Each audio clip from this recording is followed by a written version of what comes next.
Fl-isem tal-Missier u tal-Iben u tal-Ispirtu Santu. Il-paċi magħkom.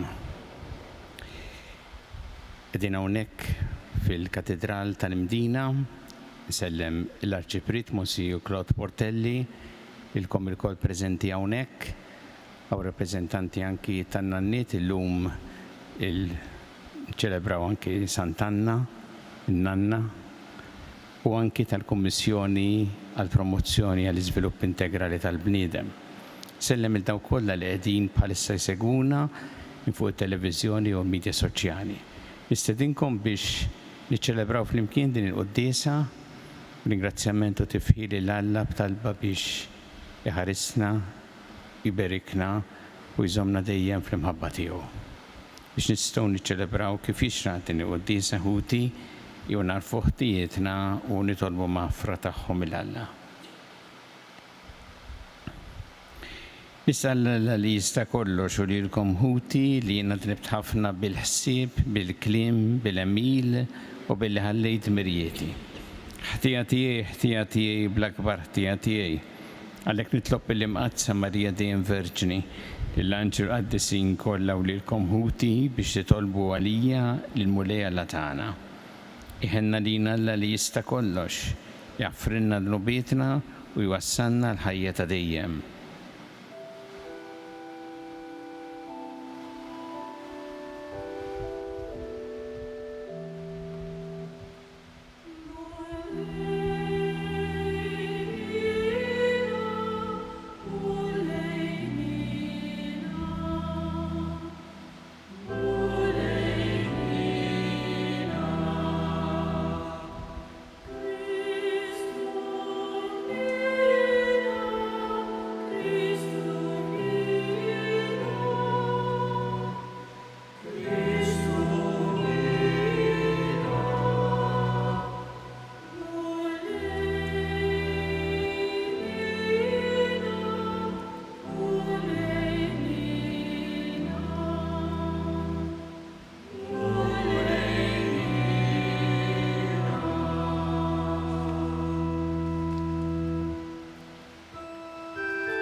nitolbu. U Alla li tħares il-min jittama fik, minajrek xejn ma jiswa, xejn ma qaddis. Kattar fina ħnina tiegħek u kun int li taħkem fuqna tmexxina. Ħalli niqdew tajjeb bil-ġid li għaddi jekk li narfu norbtu ruħna minn issa mal-ġid li jibqa' dejjem. Bibnik Ġesu Kristu Sidna li għallhom jekk jgħixu jissaltan flimkien mal-Ispirtu Santu għal dejjem ta' dejjem.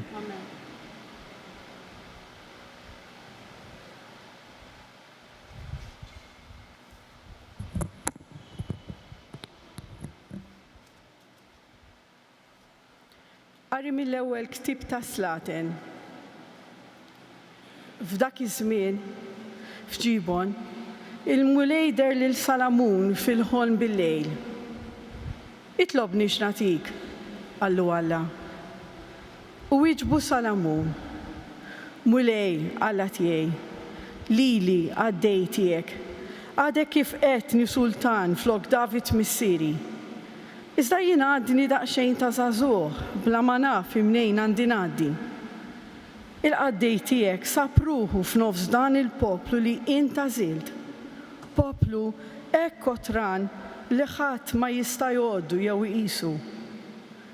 Għati għalhekk lill-qaddej tiegħek moħħ ħafif biex jifhem, biex jista' jmexxi l-poplu tiegħek u jara fit-tajjeb mill-ħażin. Għax inkella min jasal biex imexxih dan il-poplu tiegħek ta' kotra hekk kbira. Il-mulejħa gost li Salamun talab din il-ħaġa. Għalhekk qallu Alla. La darba tlabt din il-ħaġa u ma tlabtnix omor twil jew għana jew il-ħajja tal-edewwa tiegħek. Iva, tal-li tlabt li taraf tifhem kif għandek tmexxi. Hawn, jien se nagħmel kif qed int. Qed nagħtik moħħ għaref u għaqli. Hekk li ħadd qablek ma kien hawn bħalek u anqas warajk ma jkun hawn. Il-kelma tal-mulej.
Qari mill-littra ta' San Pawl Apostlu lir-Rumani.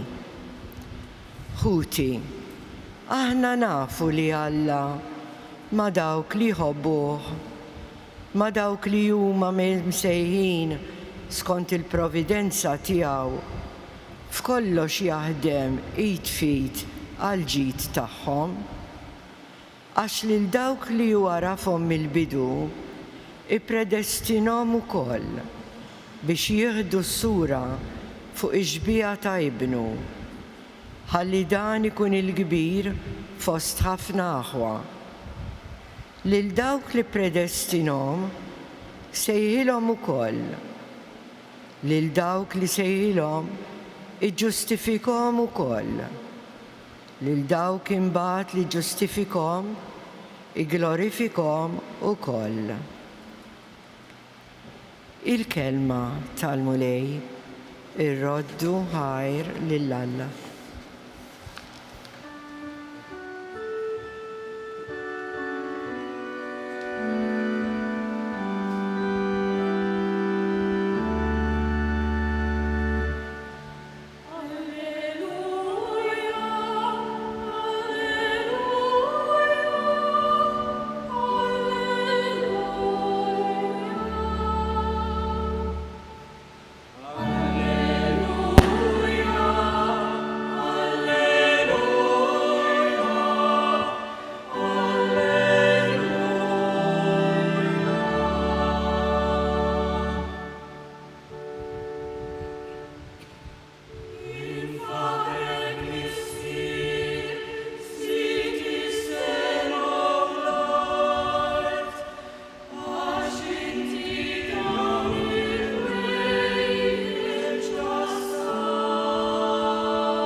Il-mulej ma'kom. Qari mill-Evanġelju skont San Matteo.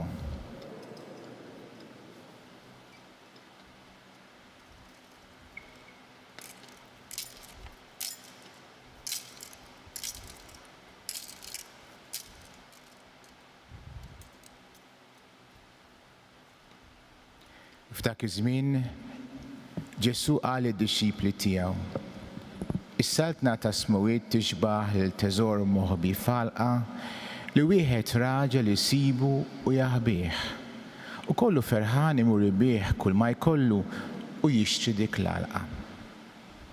Tixbaħ ukoll is-saltna ta' smuwiet li wieħed negozjant ifittex ġawar fin. Meta sab ġawra tiswa ħafna, mar ibih kull ma kellu u xtara lilha. Tixbaħ ukoll is-saltna ta' smuwiet lil xibka mitfuqa l-baħar li fiha jinġabar minn kollox. Meta tintela jitellgħu għax-xatt u joqogħdu bil-qiegħda, jiġbru fil-kanestri dak li jkun tajjeb u jarmu l-ħażin. Hekk jiġri fit-tmiem id-dinja. L-anġli joħorġu jifirdu l-ħżiena mill-ġusti u jixħtuhom fil-ħuġġiġa tan-nar. Hemmhekk ikun hemm il-biki u t-teżiż tas-snien. Kollu fimtuh dan, iva qalulu, u qalilhom għalhekk kull kittieb li jkun sar dixxiplu tas-saltna ta' smuwiet jixbaħ lil wieħed sit li mill-ħażna tiegħu joħroġ sow il-ġdid u sow il-qadim. Il-kelma tal-mulej tifji lilek.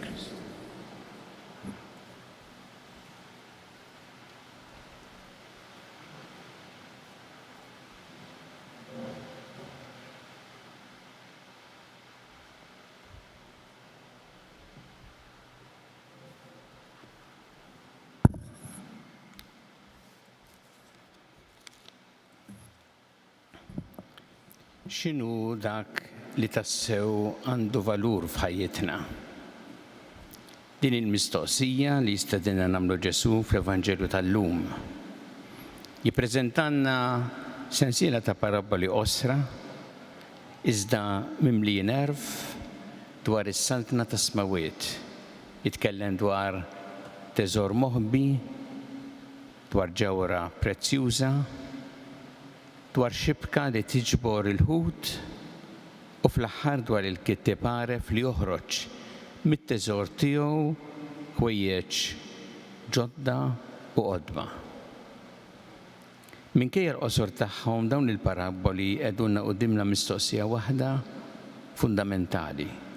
X'inhu dak li tassew għandu valur f'ħajjitna? Ġesu jistedinna nirriflettu fuq il-prioritajiet ta' qalbna u narfu li s-saltna ta' Alla tiswa aktar minn kull ħaġa oħra li aħna nistgħu nippossjedu. L-ewwel it-teżor moħbi. Raġel isib kombinazzjoni teżor moħbi falqa, kemm morru lura għal żmien Ġesu nifhmu aktar dan. Kultant li kien jiġri hu li meta il-pajjiż ikun okkupat, ikun hemm min jaħbi t-teżor taħt l-art biskop li aktar tard isibu. Immaġin li kien jiġri li għaddu ħafna snin u t-teżor jibqa' hemm moħbi. U jsibu xi ħadd imbagħad kombinazzjoni. Din il-parabola x'jagħmel dak li jsib it-teżor hekk kif isibu. Ġesu jgħid kullu ferħan imur bih kull ma għandu biex jixtri dik il-għalqa li fiha hemm it-teżor. Nixtieq li ninnotaw il-frażi kollu ferħan. Dak li jmexxih huwa l-ferħ. Qed jgħid Ġesu is-saltna ta' Alla mhijiex piż li rridu nġorru fuq spallejna, imma teżor li rridu niskopru u li jġibilna ħafna ferħ. Il-fidi mhix sempliċement ġabra ta' regoli, iżda relazzjoni ħajja ma' Ġesu li tbiddel il-ħajja tagħna b'mod sabiħ. Meta persuna tassew li ta' ma' Ġesu, is-sagrifiċċji ma jibqgħux jidhru bħala telfa, iżda jsiru risposta naturali għal dak li tkun sabet.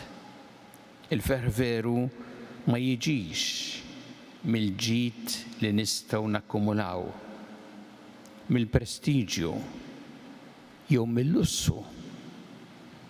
Imma jiġi minn Ġesu t-teżor li jiswa aktar minn kull ħaġa oħra. B'differenza mill-ewwel raġel li sab it-teżor bla ma kien qed ifittxu, in-negozjant kien ilu ifittex ġawar fin. Meta fl-aħħar sab ġawra ta' valur straordinarju bħal ħilsa bih kull ma kellu biex jakkwista. Ġesu qed jispjega xi wħud jiskopru lil Alla b'mod mhux mistenni. Oħrajn għaddew is-snin ifittxuh permezz tal-istudju, tal-esperjenza tal-ħajja, ta' relazzjonijiet jew ta' tfittxija l-verità. Iżda kemm f'każ kif ukoll fl-ieħor, il-konklużjoni hija l-istess. Meta wieħed isib il-Alla, kull ħaġa oħra tieħu post sekondarju. Dal-Evanġelju jfakkarna li Ġesu għandu jkun il-veru teżor u l-vera ġawra tagħna. U għandu jkun iċ-ċentru tal-ħsibijiet tagħna, tal-għażliet tagħna u tal-mod kif ngħixu kuljum tal-ħajja tagħna. Kien ħarsu lejn dawn iż-żewġ irġiel. L-Evanġelju jgħid li ibiegħu kull ma għandhom. Ġesu qed jenfasizza li ma hemm xejn li tista' b'xi mod tipparagunah ma li jkollok lilu fil-ħajja tiegħek. Ma mhux qed jitlob il kulħadd jitlaq il-ġid materjali kollu tiegħu, iżda qed jitlob qalb maquda għal kollox miegħu. Xi drabi dak li rridu nħallu warajna jista' jkun il-kilba għal flus għal ġid materjali. Imma jistgħu jkunu wkoll affarijiet oħra. Dak li fixkilna mill-inqedu l-Ġesu fl-ewwel post ngħidu aħna il-gburija, il-mibeda, jew ir-rabja li nżommu fina, l-egoiżmu, ir-rabtiet li jbeduna minn Alla, jew l-illużjoni li nistgħu aħna nsalvaw lilna nfusna mingħajru. Li nkunu dixxipli ta' Ġesu jitlob minna li nċedu xi ħaġa mhux biex jibqa' l-vojt, imma biex Alla jkun jista' jimliena dak li hu ħafna aħjar u b'dak li jibqa' l-dejjem. Imbagħad Ġesu fl-Evanġelu jibda l-ixbiegħ jgħid li s-santna ta' smawiet hija bħal xibka li tintefa' fil-baħar u tiġbor kull xorta ta' ħut. U fl-aħħar issir għażla, il-ħut it-tajjeb jinġabar fil-kannestri fil-waqt li dak li jkun ħażin jintrema. Messaġġ huwa dan Alla jistieden lil kulħadd. Ix-xibka tiġbor lil kulħadd mingħajr distinzjoni. Madankollu Ġesu jfakkarna li l-għażliet tagħna għandhom konsegwenzi. Jasal il-jum meta l-verità kollha tidher quddiem Alla. Ifakkarna wkoll li huwa hu li jagħmel il-ġudizzju fidejh, mhux fidejna. Dan mhux messaġġ ta' biża', iżda sedina ċara biex nigħixu b'fedeltà il-ħajja tagħna kuljum. In-nina t'Alla tibqa' dejjem miftuħa għal min jindem. Iżda Alla jirrispetta wkoll il-libertà li tagħna. Kuljum fl-għażliet tagħna bil-mod kif ngħixu inkunu qegħdin nsawru il-persuna li għad inkunu qudiemu.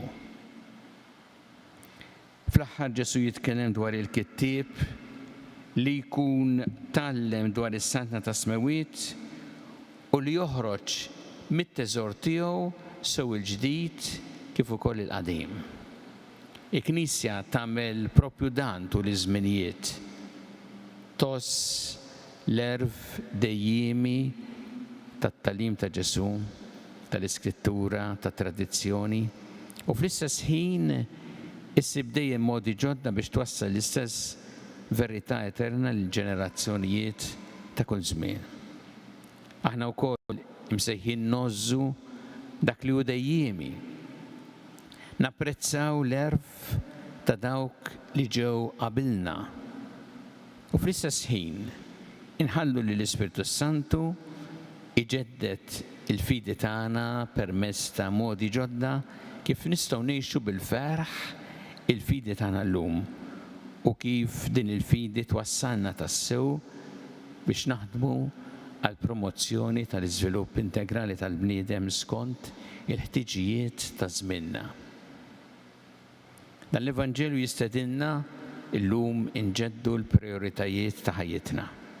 Ġesu għandu jkun it-teżor moħbi li nsibu bil-ferħ, il-ġawra prezzjuża li għalija jiswa kull sagrifiċċju. Il-fidi tagħna għandha tkun imqaqna mill-ferħ tal-laqa miegħu u mhux minn sens ta' pis.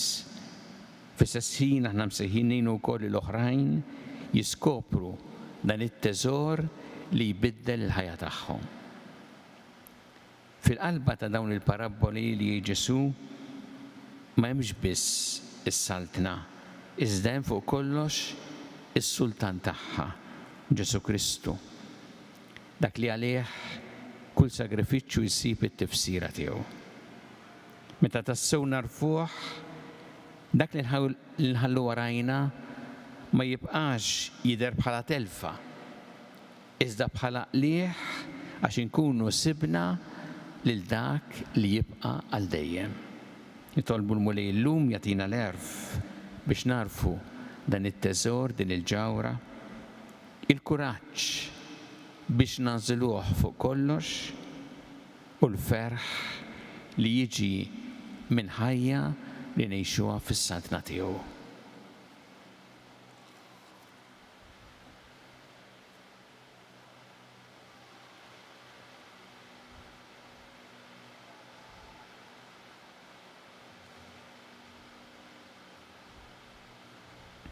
Issa flimkien nagħmlu l-istqarrija tal-fidi tagħna. Jiena nemmen f'Alla wieħed il-Missier li jista' kollox li ħalaq is-sema u l-art, dak kollu li jidher u dak li ma jidirx. U f'Mulej wieħed Ġesu Kristu ben waħdini ta' Alla, imnissel minn Missier qabel kull żmien. Alla minn Alla, dawl minn dawl, Alla veru minn Alla veru. Imnissel mhux mamur natura waħda mal-Missier u biħsar kollox. Niżel mismewwiet għalina l-bnedmin u għal-fidwa tagħna. U ħanġissem bis-seta tal-Ispiritu Santu minn Marija Verġni u sar bniedem. Salbuh għalina bata ta' Ponzju Pilatu, mietu difnuh, bit-tielet jum minn bejn l-wied skont il-kodba mqazza. U tal-assema jiet fuq il-lemmin tal-Missier u għandu jieġebi glorja biex jagħmel ħaq mill-ħajjin u mill-mejtin u s-santna tiegħu ma jkollix tmiem. U fl-Ispiritu Santu mulej li jagħti l-ħajja li ġej mill-Missier u mill-Liben, li meqjum u weġġa' flimkien mal-Missier u mal-Liben u li tkellem fom il-profeti. U fi Knisja waħda, qaddisa, kattolika, apostolika, nisqarma mudija waħda l-mafra ta' dnubiet u nistenna l-qawma mill-imwiet u l-ħajja ta' żmien li ġej. Amen. Ejju issa irresqu it-talbet tagħna lil Alla, nagħmlu dan fiduċja kbira li jagħtina dan huwa taġid talina. Fl-Evanġelju tal-lum il-Mulej fakkarna fit-teżor li dak li għani sab fl-alqa. Aħna nafu li l-iktar teżor tagħna l-akbar wieħed huwa l-Mulej innifsu. Għalhekk ejjew irresqu talbna lill-Mulej Alla tagħna.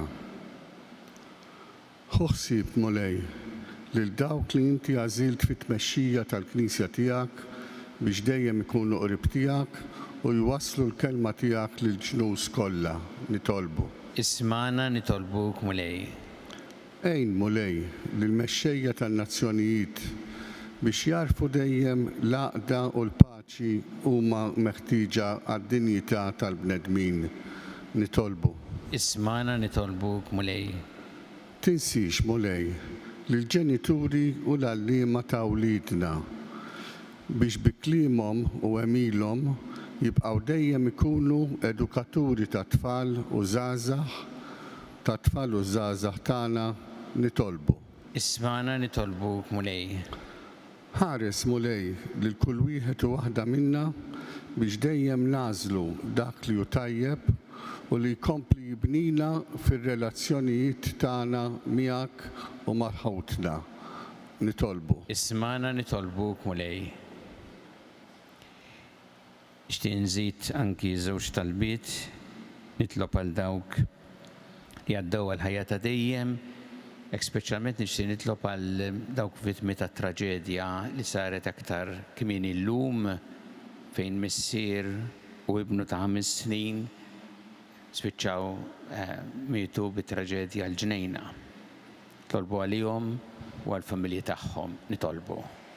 Ismana nitolbu Mulej. U nixtieq nitlob ukoll għal dawk il-żewġ pulizija li kienu vittma wkoll vittmi u li qegħdin jirkupraw, hekk nitolbu biex Mulej jagħtihom l-għajnuna kollha li jeħtieġu lilhom u jgħin dawk kollha li qed jaqdu b'responsabbiltà il-ħidma tagħhom, speċjalment fil-mumenti diffiċli ta' din il-ħidma nitolbu. Ismana nitolbuk Mulej. Mulej Alla tagħna nitolbuk biex tilqa' dawn it-talbiet tagħna u żommna dejjem f'imħabbtek bi Kristu Sidna. Amen.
Itolbu ħuti biex is-sagrifiċċju tiegħi u tagħkom ikun joġob il-Alla l-Missier li jista' kollox.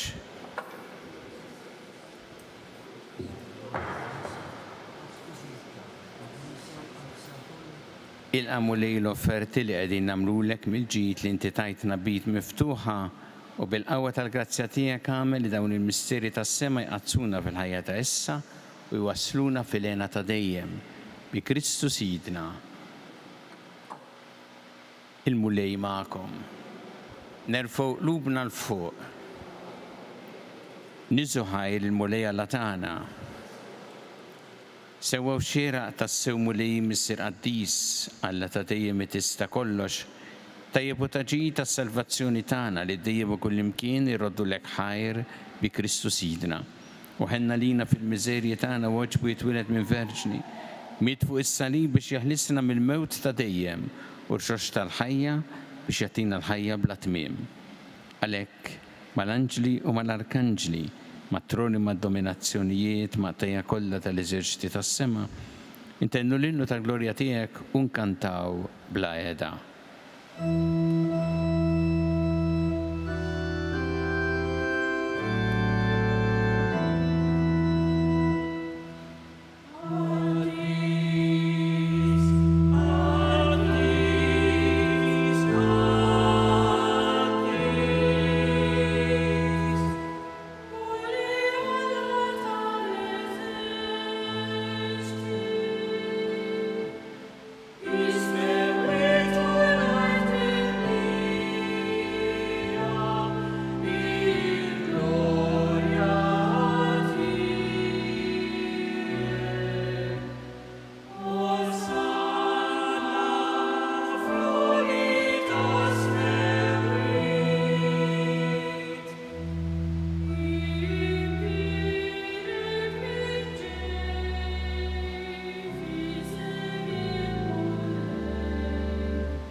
Qaddis tas-sewint mulej inti lajn ta' kull dusija. Għaddes għalhekk nitolbu dal-offerti bil-barka tal-Ispirtu tiegħek biex isiru għalina l-ġisem u d-demm ta' Sidna Ġesu Kristu li meta kien jingħata biex minn rajh ibati għal-ħobs rat il-ħajr qasam tal-disċipli tiegħu qal ħudu u kulu il-koll minn dan għax dan huwa ġismi li jingħata likom.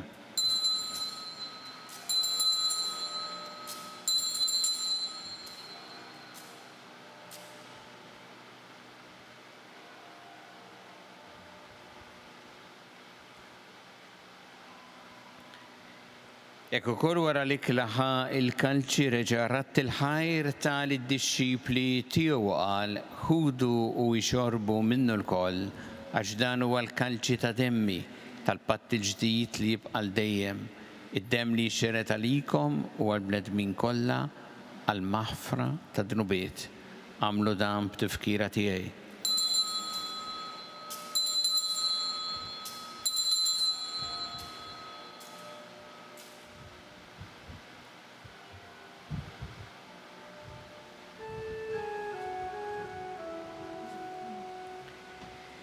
Dan hu l-misteru tal-fidi.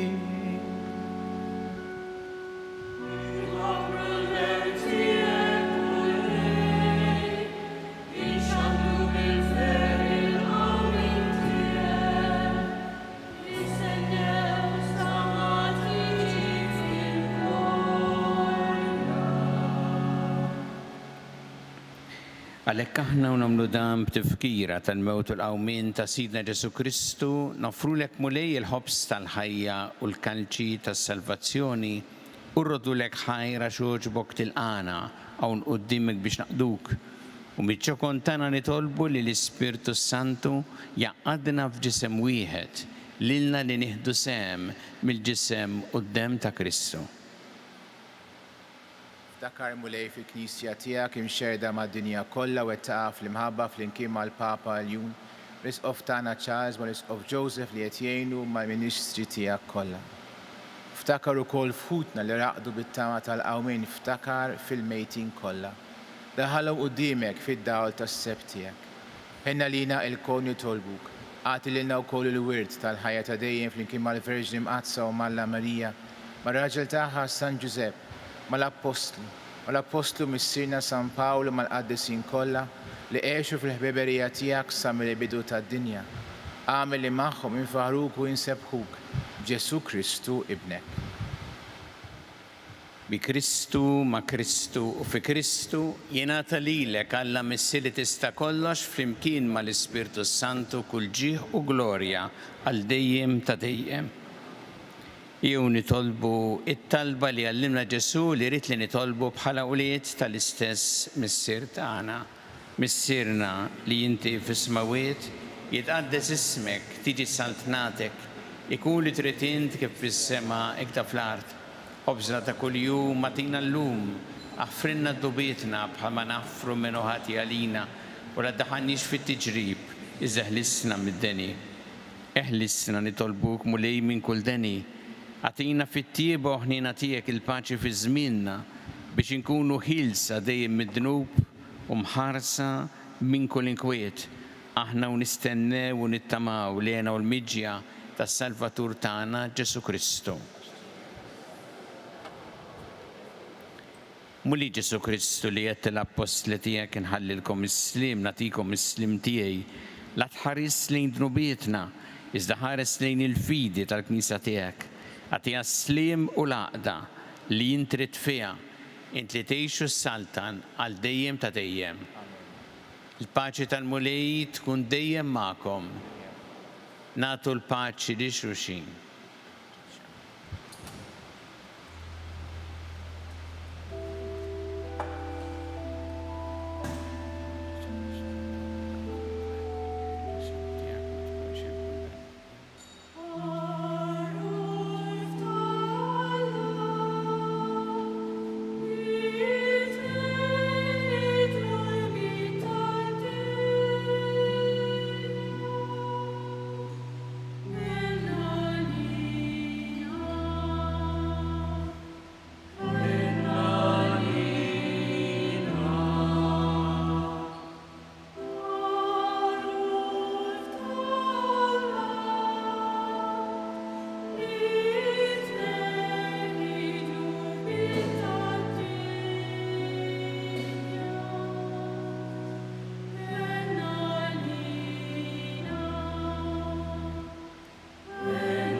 Danu il-ħaruf ta' Alla, danu li jneħħi id-dnubiet tad-dinja.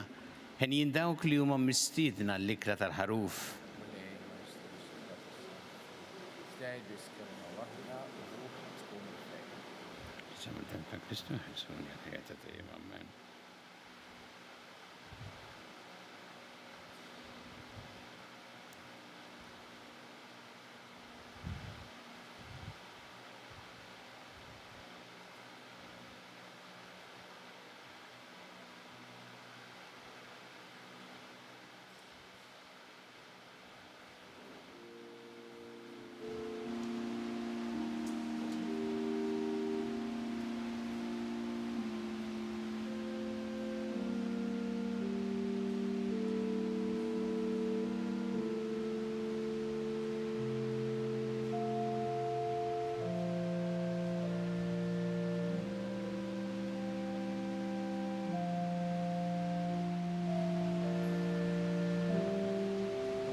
nitolbu.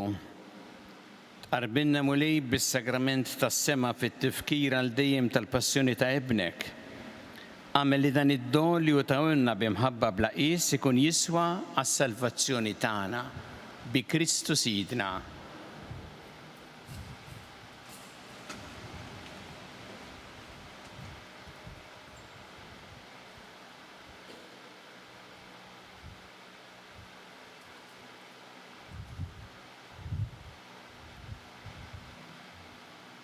Il-mulej ma'kom, iberikkom Alla li jista' kollox il-Missier u l-Iben u l-Ispirtu Santu. Immorru ngħixu fil-paċi ta' Kristu.